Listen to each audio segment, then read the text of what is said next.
If you're an A-level PE student struggling with PNF stretching, listen up to this. So PNF stretching has 3 stages to it. It has a passive stretch where the muscle is being stretched for you by a physio. Then an isometric contraction of that muscle is held for 10 seconds. And then it goes into another passive stretch.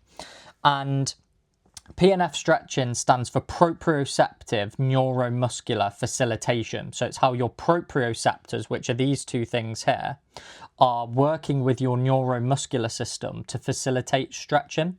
So muscle spindles and Golgi tendon organs, they are both types of proprioceptor. And these proprioceptors detect different things.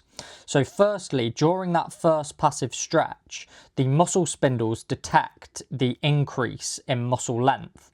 And after a certain point, they think that the muscles have stretched too much and they trigger the stretch reflex. So the stretch reflex is this preventative mechanism to stop the muscles from overstretching. And when the stretch reflex occurs, it stops the muscle from lengthening by telling it to isometrically contract. So the stretch reflex is what causes this isometric contraction.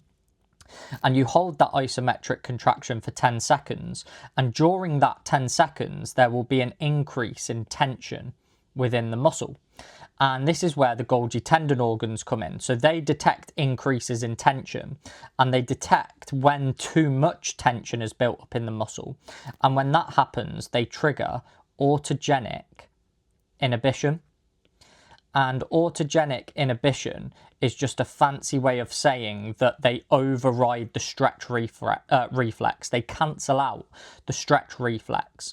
So because the stretch reflex caused the muscle to contract, if the Golgi tendon organs are overriding that stretch reflex, that autogenic inhibition causes the muscle to relax again to prevent any more tension from building up.